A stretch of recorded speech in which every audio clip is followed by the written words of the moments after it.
Hey, you all. Carpetbagger here, coming to you live from our nation's capital, Washington, D.C. More specifically than that, we are in front of the Smithsonian Museum of American History, one of my favorite museums here in the Washington, D.C. area. And the first time I came here, I remember the exhibit that blew me away the most was the pop culture exhibit. They had the Archie Bunker's chair, they had a Kermit, I think, and of course the ruby slippers, one of the crowning jewels of their collection. Just so amazing to be able to see all these things with my own eyes. And then in recent years, they've moved around the pop culture exhibit, moved into a different area. And then last time I was here, earlier this year, at the beginning of the year, the pop culture exhibit was nowhere to be found. All they had was the ruby slippers on exhibit in their own little nook. So yeah, I was really disappointed. I think I commented on that in the videos, that probably my favorite part of the museum had seemingly disappeared. But the good news is that just recently they have reopened their pop culture exhibit. It is now once again on display here at the Smithsonian Museum of American History. So I wanted to go ahead and check that out today. So please follow me.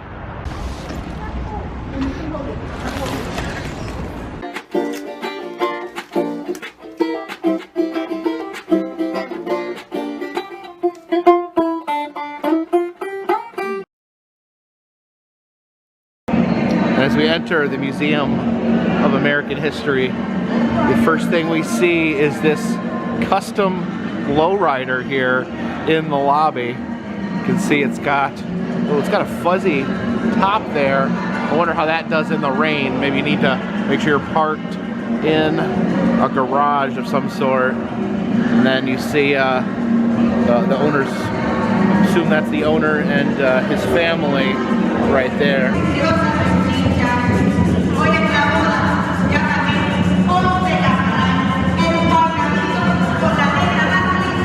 And here we are. Entertainment Nation is what they call their pop culture exhibit now. So let's check this out. Oh my gosh, look at that. We have R2-D2 greeting us here. Hey there, buddy. Oh, look at him. Was not expecting this. And also we have, look at this, there's a stormtrooper back there as well. Wow, this was, I'm already loving this exhibit. Oh man, wish Jen could be here. She would freak. Look at, check out this stormtrooper here as he looms over all these people. Oh, doing some selfies with young babies. And here behind R2 and the stormtrooper, we have C-3PO.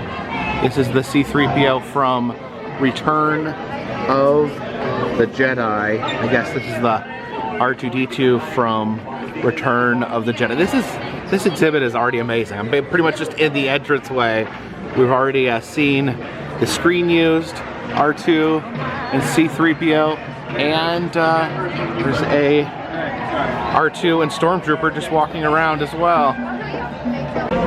And of course here is one of their most prized possessions, an authentic pair of ruby slippers worn by Judy Garland in the film Wizard of Oz. I believe there's only maybe 3 pairs of ruby slippers left that were used in the movies, but here is one of them.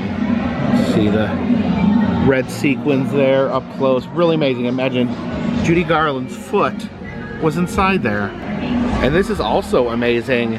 While I guess this is for the visually impaired, but it also gives all of us the opportunity to see what the ruby slippers feel like. So wow, I'm actually getting a simulation of what it's like to feel the ruby slippers. You can feel little sequins there. Wow. Oh, look who just joined us. We have a Rebel pilot here joining us in our Star Wars fun. That's pretty amazing. Here's one of Prince's guitars, known as the Yellow Cloud. You can see the Prince symbol there on the neck of the guitar. They have a version of the yellow cloud out here that you can pose with. Guess it was too risky to let you pose with the actual yellow cloud. Right here. Neck of the guitar. This is Joe Louis, a boxer, who in 1938 boxed an actual Nazi named Max Schmeling with these boxing gloves here, and he won. Joe Louis won.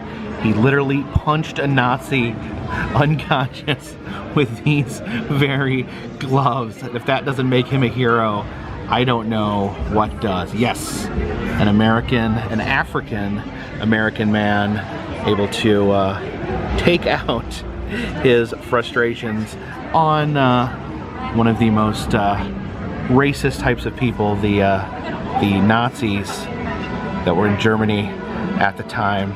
Probably felt pretty good to punch that Nazi unconscious.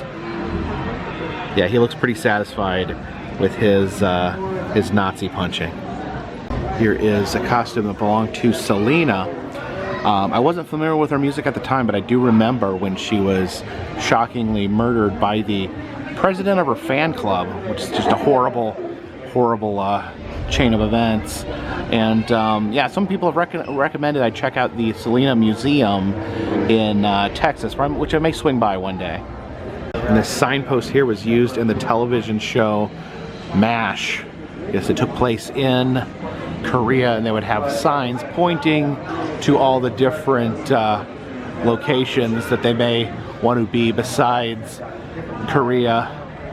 Never watched the show, never watched an episode of MASH, but I remember my grandmother, as well as my father, was a fan of the show, so it would be on in the background. And then at one point, people started to say I looked like Radar from MASH, which actually was looking, he's not in this picture. Here is Elizabeth Moss's costume from The Handmaid's Tale. A very, very chilling portrayal of how, you know, cultures could turn out. You know, bad things happen, and then people go crazy, and then horrible oppression possibly occurs. And oh my gosh, look at this. Not only do they have an authentic Kermit, but this is the 1955 era Kermit. This is a very early Kermit in the Kermit evolution. It says this is from a show called Sam and Friends, which I'm not really familiar with. Apparently this is Sam right here, so I guess he would have been the host of the show. I guess he has faded into obscurity while Kermit has remained very popular. But there is Sam, and then Harry the hipster there, who's like a sock wearing cool glasses. You can see this colossal Ringling Brother and Barnum and Bailey circus poster from the 1920s. And down here they have another spot where you can actually feel the poster. The poster itself may be two-dimensional, but you can kind of get a view of it from feeling that elephant. So yeah, looking at entertainment, we actually start with the circus era. This was a wood carving from a P.T. Barnum circus wagon. And there's some pants that were actually used in Buffalo Bill's Wild West show. And there is a tiny hat worn by famous sideshow performer Tiny Tim. Just as a visual aid, you can compare the size of my hat with Tiny Tim's hat. You can see it's much, much smaller. Showing a ukulele there, talking about early Hawaiian music. A photograph of Chang and Ang, the Siamese twins that performed with Barnum. These here are from a popular early sport in America's early history. This is from rooster fighting. These are spurs that would be placed on the feet of roosters so they could stab each other to death while people watched and bet money. And I think, you know, it still exists. It's not something that's gone away. It's still something that exists in different parts of the country. I know that some people have even tried to create a safer version known as chicken boxing, where they use boxing gloves instead of spurs. Here's a first edition of Uncle Tom's Cabin, a book that helped spread the idea of abolition across the country. It said in the 1890s they would perform scenes from the book in these traveling wagons. These wagons would open up and they would perform stories from Uncle Tom's Cabin. You see the banjo there. It talks about how the banjo is actually a traditional African instrument used by African Americans. It's interesting because I feel like banjo often associated with rural white people, but actually is an African instrument. This section is titled "What's So Funny?" and it shows different comedians talking about racial issues in America. There's a dress of comedian Ali Wong. It says that she wore this during her stand-up special Baby Cobra. Code for, no, I mean, why aren't you white? What kind are you? Like I'm some sort of unmarked dessert at a fey bar. You see in there the racist caricature puppet there. Here's a minstrel show costume that could be ordered from catalogs, where performers would wear that and wear blackface. There is Mae West, who was an early sex symbol, a little figurine of her. Here we have some goggles used by a woman who swam across the English Channel in 1926.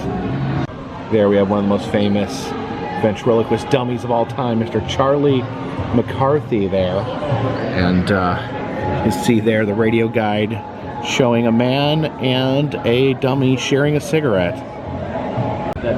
There's a movie poster for D.W. Griffith's Birth of a Nation. It was considered one of the first Hollywood films ever made, and it is one of the most racist movies ever made. Actually, the KKK are the heroes in that movie, which tells you all you need to know, really. And there's Harlem on the Prairie. This is the first Western starring a all-black cast, made in 1937. There's some instruments played by famous musicians. That is John Coltrane's saxophone and Grandmaster Flash's turntable. Down here we have an original piece of the Woodstock stage from 1969. It's actually placed my Crocs on the Woodstock stage. And look who we have here. We have Superman himself. This is George Reeves' Superman costume.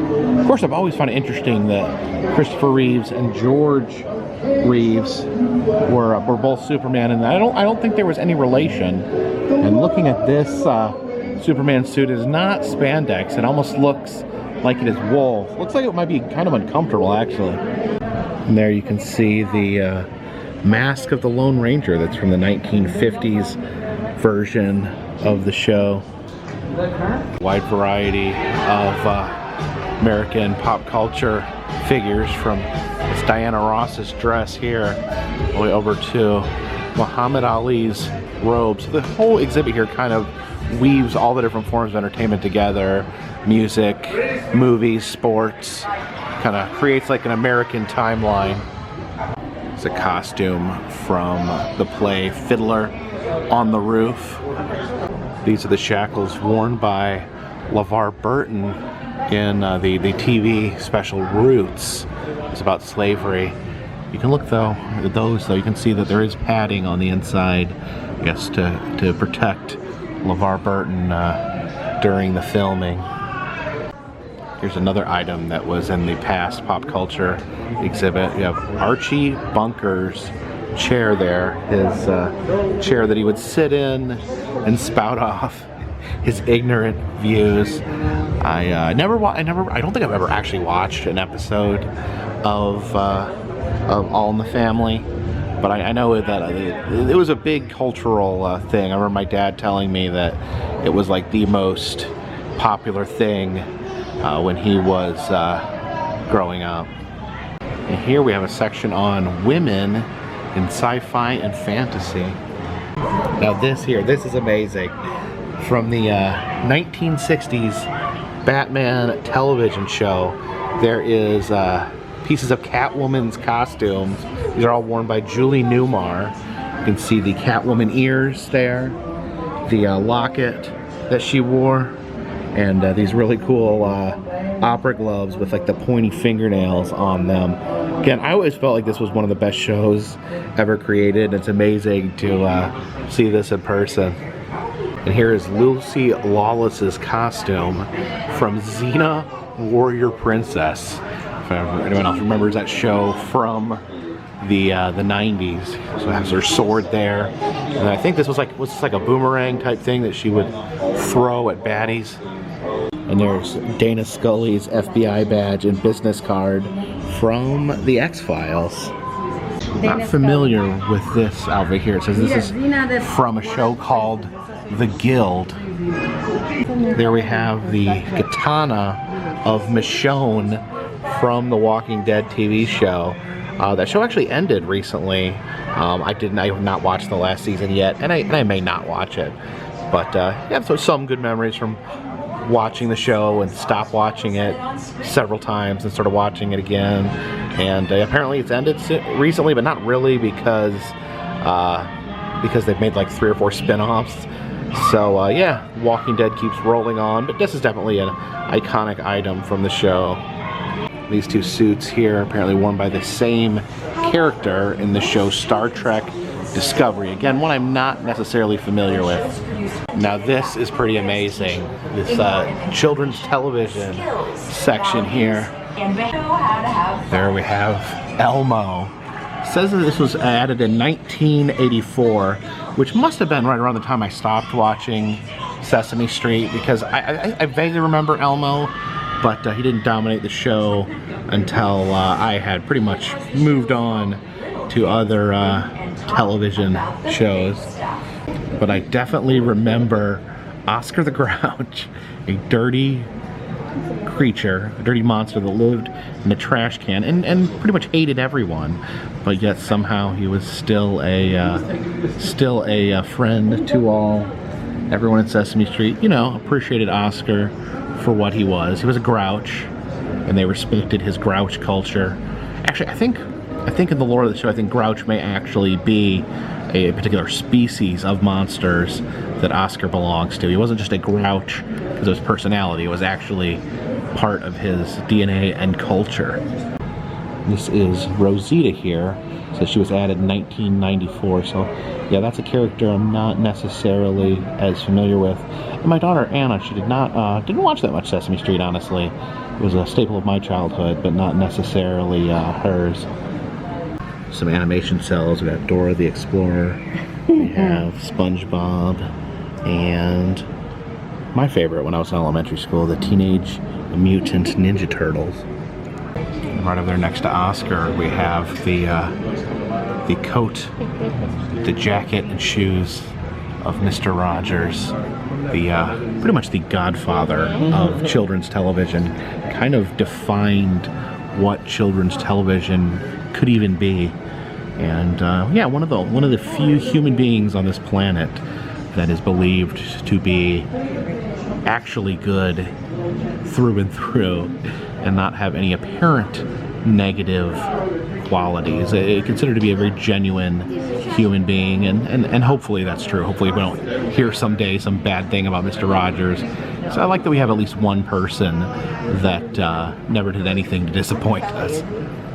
How does it make you feel? This all makes me feel very nostalgic. There's the ears and lunchbox from the Mickey Mouse Club.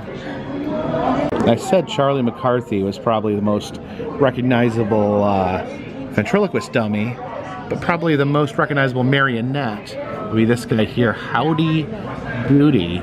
Again, before my time, but you know, he's become such a part of pop culture that I, you know, always knew who he was, even if I never actually, you know, seen the show. So moving into the 1970s era here, we have Sylvester Stallone's boxing robe from the movie Rocky. It says the Italian Stallion on the back. And he's sponsored by Shamrock Meats, because he actually learned how to train in the movie by punching big pieces of meat to get his boxing skills honed up. Fab Five Freddy's boombox there. Fab Five Freddy, a very early rapper who is mentioned by name in the classic Blondie song Rapture. And I don't know a lot about sports, but I do know that Michael Jordan's jersey, that's pretty impressive. And over right next to Michael Jordan's jersey, you have Cyndi Lauper's dress there. So she wore this on the cover of her debut solo album, She's So Unusual. There is Willie Nelson's headband. Willie Nelson, you know, famous for always wearing a headband. He has his iconic braided hair and then the headband across his head.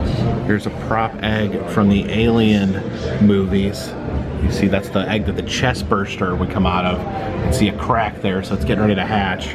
And that will shoot a chest burster out, which will connect to someone's face, inject a tiny alien into their belly, which will burst out of their belly, and then within like an hour, that'll grow into like a 9-foot monstrosity.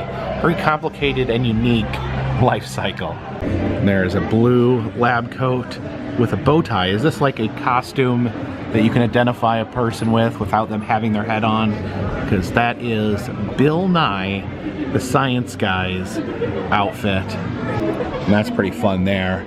That is a mosquito and amber from the Jurassic Park movies. That was a prop used in the original Jurassic Park movie. And they were extracting the blood from mosquitoes in order to create dinosaurs. This is the outfit of Walter Mercado. He was a Puerto Rican astrologer.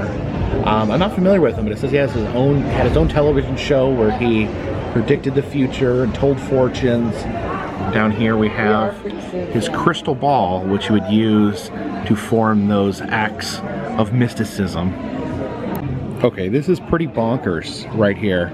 If you look at that, that is the actual stopwatch from the opening credits of 60 Minutes. And I remember 60 Minutes. I never watched 60 Minutes as a kid, but I remembered when the stopwatch popped up on TV, you knew this was a show that you weren't going to enjoy because it was an adult news show for adults. But yeah, that's the stopwatch they would film. I wonder if that's like the card behind it. I wonder if they just filmed that straight on as the opening title sequence.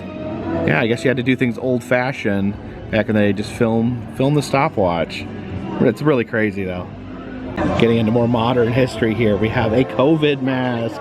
Piece of history we would all like to forget. That's a COVID mask autographed by Dr. Fauci. Says that he threw the first pitch at Major League Baseball's 2020 season that was originally disrupted by the COVID virus. So I guess to celebrate that they were able to do it, they actually brought Dr. Fauci in to throw the opening pitch. Very interesting. There's the golden microphone of Oprah Winfrey, actually used by Oprah. Yeah, a true icon. You know, she was someone who was just ever present, and I guess she was so important she needed a solid gold microphone. And this is the suit worn by Jon Stewart when he interviewed Barack Obama. I actually remember that interview. It was actually kind of unexpected at the time for the sitting president to go on a show like The Daily Show, which is actually more of a comedy show, a comedy news hybrid show. Here is the outfit worn by Halle Berry in the X-Men movies, where she played the character of Storm. Here's the feet of Amy Purdy, a Paralympic athlete. She was a snowboarder, and she had both her feet amputated. And I guess these are her actual feet that she competed with in the Olympic Games. Got some duct tape wrapped around that one foot. The other foot, it's kind of a different style. This is Nipsey Hussle's golden chains there. And yeah, they do actually give you a chance to feel his golden chains. They couldn't leave the real gold chains out here because I guess they're too valuable.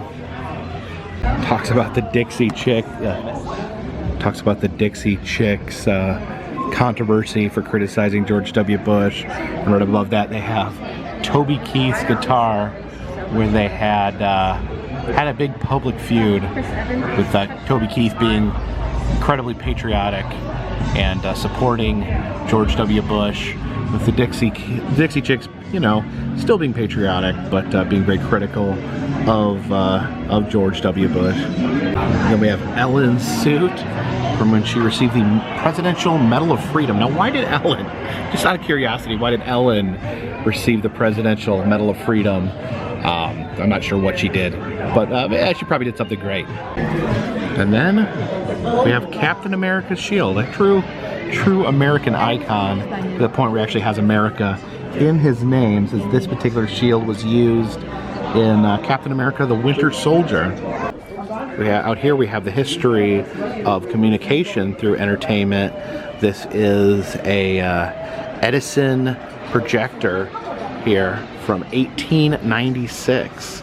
And then moving on to, we have the studio microphone from the 1940s.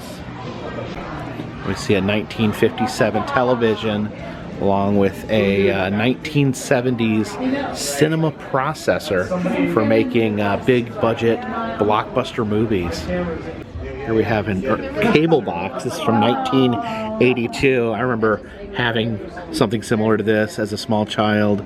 You just push the individual buttons to flick to the channels, because, you know, there still wasn't that many channels. Here is a home video camera, but this here is not just any home video camera. This was used to record the very first prize-winning entrant to America's Funniest Home Videos in 1986. Now, it doesn't say on here what the first winning video was of. Maybe I'll look that up online. But yeah, was it someone getting hit in the groin? Was it a child falling down?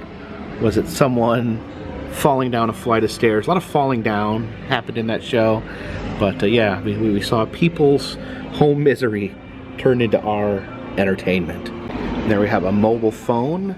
It says that this particular mobile phone belonged to a gentleman by the name of Steve Lacy, who I'm not necessarily familiar with.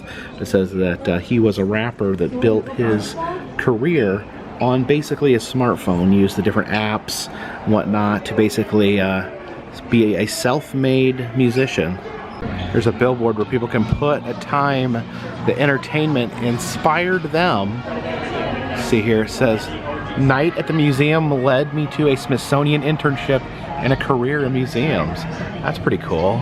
It says, "Jurassic Park's thrills and sci-fi wonders inspire me to this day. I wish I could watch it for the first time again."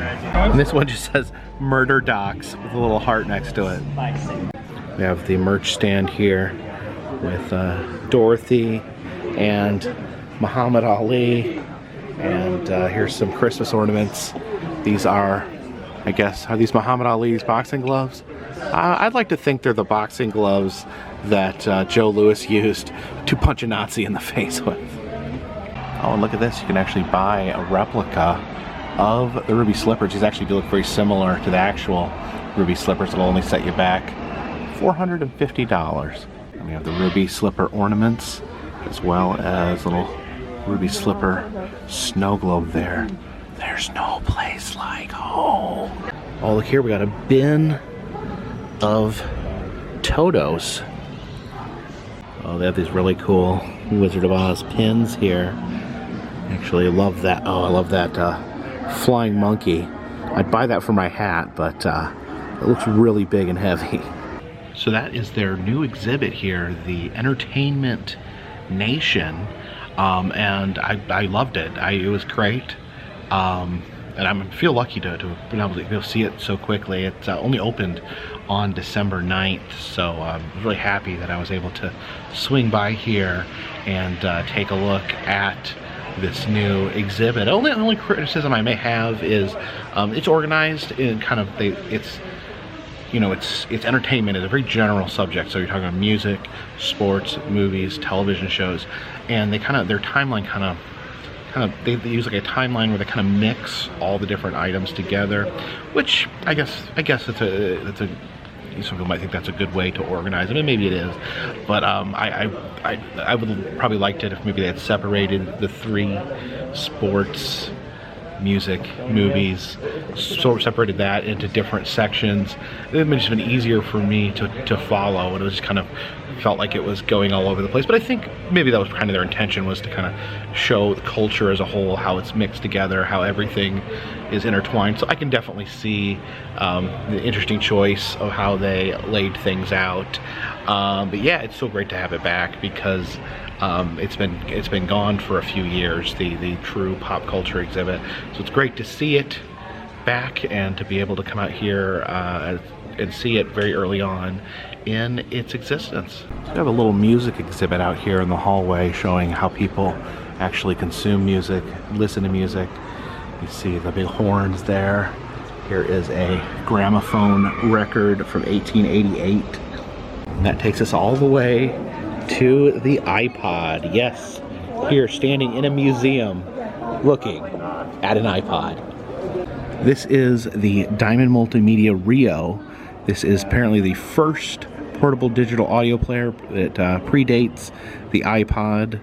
This was released in 1998. And there is a CD with the iTunes program on it. It's just interesting to think about how things were. You know, back then internet was so slow that it was difficult to just download the iTunes program. So it would be easier to just get a CD and put that on your computer. Of course, my computer doesn't even have a CD drive on it anymore. I don't know if I could find a way to get that onto my computer in any way at this point. It's just interesting. I've seen in my lifetime how fast we've moved away from physical media.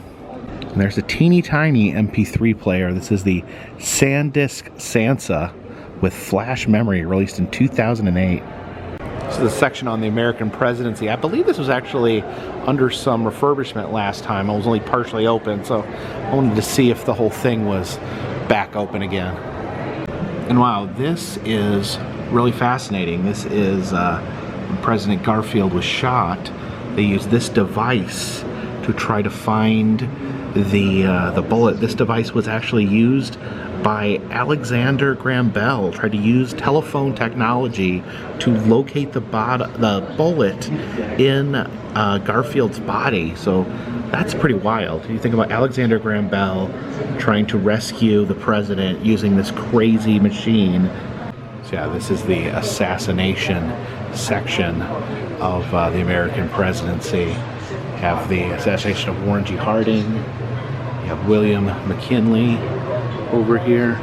These are the contents of McKinley's pockets when he was murdered. And look at this. The first time I ever came to this museum, I saw this, and I could hardly believe I was standing next to it. This is Abraham Lincoln's top hat, just sitting here. I'm like inches away from it, and it is absolutely crazy to me that just to be able to see an item like this, such an important item, with my own, with my own eyes, just to be able to be here next to it. And this isn't just any top hat. This isn't just one of many out of his collection. This is the hat that Lincoln wore the day he died. This is the hat he wore to Ford's Theater when he was murdered.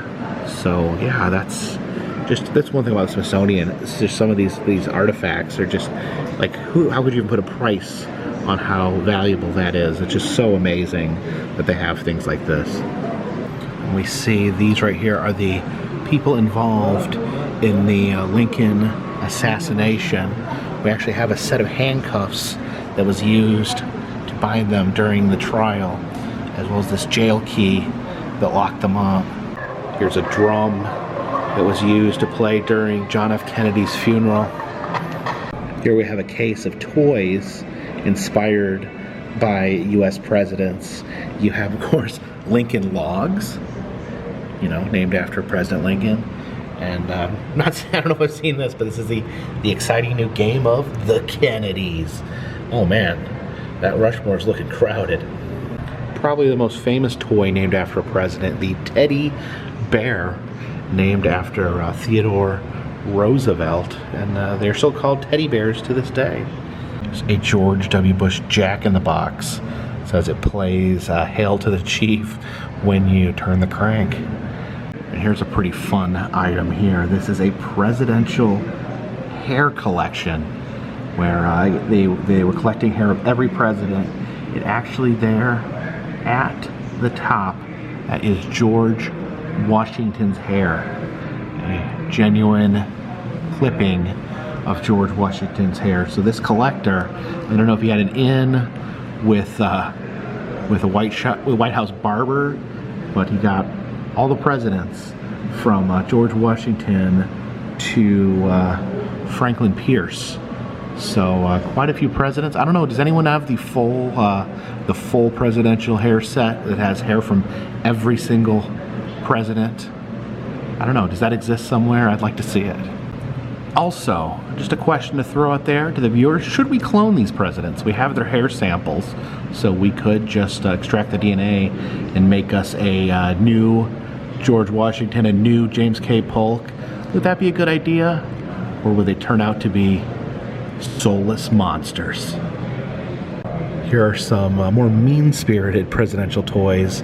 There where you can throw things at the face of Lyndon Johnson. There's a target there right on his face. And then a voodoo doll of Ronald Reagan. I guess you can stick pins in him when he does something that you don't agree with. And this chair here was actually in George Washington's bedroom, and it says that he sat on it right before he died. So I don't know if the chair killed him. Probably not. It does say that it was reupholstered at one point, so this is not the original fabric, but it is the original chair frame that he sat on. We have some White House Easter eggs. They have the yearly White House Easter egg hunt on the lawn. I don't know, do they still do that? I know the White House is under more secure measures than it used to be. But yeah, these were actually recovered from the White House Easter egg hunt. That'd be really amazing to be able to get one of those for yourself. You see some Christmas ornaments there from Gerald Ford's Christmas tree. See what looks like a cookie and a pig made out of a corn cob. Some personal objects from the presidents. This is Woodrow Wilson's bowling pin. And of course, Bill Clinton's saxophone was known to be a saxophone player. I think he actually played on the Arsenio Hall show. And then down here, this is Barack Obama's basketball. He would use his basketball to play basketball with his guests.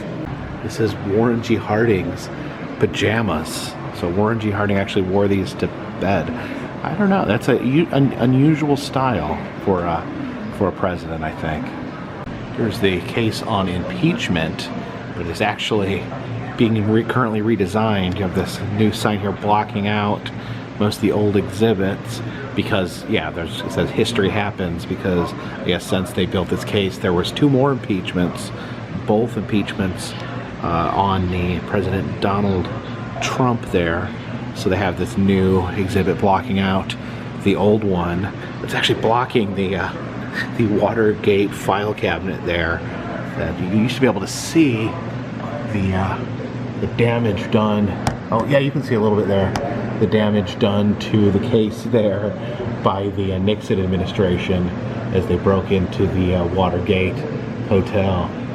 This banner over here was displayed by Asian Americans in San Francisco during the COVID pandemic. I guess fighting against racism and people showing hatred towards Asians because they actually blamed the virus on them, which, yeah, that's pretty rotten and ridiculous.